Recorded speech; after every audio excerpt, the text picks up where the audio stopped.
I'm now in the point of my driving lessons where I'm doing this. It's time for mirrors, and when looking at the mirrors, you have to make it really obvious.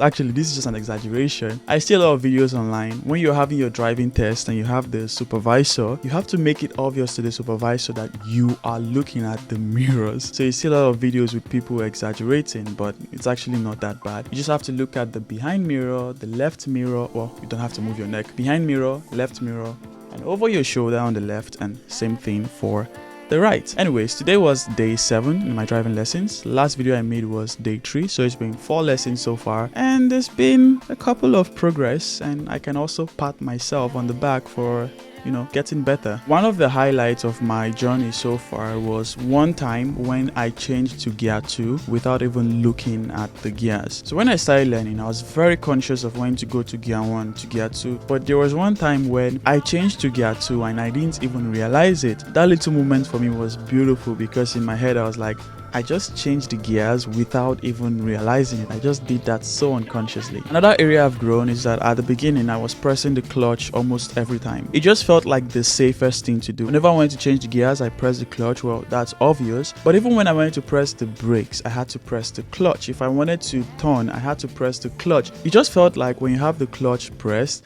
bad things can't really happen. But my teacher taught me not to do that, and what I see so far now is my left leg goes to the clutch just when I need to. Another area, I am pressing the brakes much more smoothly now. Previously, pressing the brakes was almost like a hard stop, and my teacher has taught me several that the brakes are very sensitive, but I don't know, whenever I see a car in front, whenever I see something happening in front, my response is to press the brake. But now I found myself pressing it smoothly. Like even today, I was heading towards the traffic, and the way the car just came to a slow stop, again, that just happening just made me feel like, wow, I'm actually growing in this. And one more area I've grown is the clutch and the gear 1. I really struggle with this. So whenever your car comes to a stop, you need to go to gear 1 to pick up acceleration again. But then before you press gas, your leg needs to be on the clutch. So when you come to a stop and you're on gear 1, before you move, your leg has to be on the clutch, because if you remove your leg from the clutch, the engine of the car could turn off. And as you're pressing gas, you can't just remove your leg from the clutch and then press gas. You have to remove your leg from the clutch gradually and then press the gas gradually for the car to pick up. Now for gear 2 and gear 3, you're still going to press the clutch, but because the car is already moving, in those areas you don't need to get that really smoothly. But whenever the car is at a stop, you need to get that well. So what I used to do before is I am removing my leg from the clutch, but then I move it really fast, and then I've not added enough gas and the engine of the car goes off. So you need to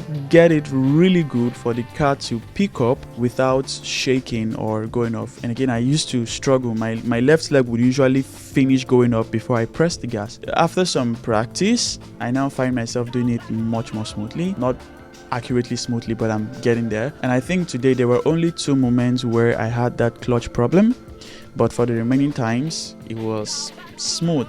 I was actually expecting a comment from my teacher, but she didn't say anything, but I know she noticed. Anyways, that's the progress so far. Like I said, today I started learning mirrors. There are a lot of rules that comes with it. Apparently, when you trafficate to, for example, the left, when you're done trafficating, you have to look at who's behind you and then who's by your left, because someone might overtake you. Even when you trafficate to the right, when you're done trafficating, behind and left, because in the Netherlands here, people overtake from the left. So you look at the left to see like what's coming. Should you slow down? Should you respond to it? But then before you trafficate, you also need to look at your mirrors. So before you trafficate to the left, you need to look up, left mirror, and then your left shoulder, which is called the blind spot. Basically an area you cannot see from your left mirror. So behind, left, who's coming here? If you want to trafficate to the right, behind, right, who's coming here? And it's just a lot of rules, because before trafficating, this, when you're done trafficating, this. It was really overwhelming today. Like at some point the teacher is like, hey, you didn't look behind, hey, you didn't look at your left, and I'm like, yeah, it's just so many rules. But I'm hoping all of this comes much easier as the journey goes. Well, I expect that it would, but yeah, that's the update so far. And after a few more lessons, I would make some progress updates. Yeah.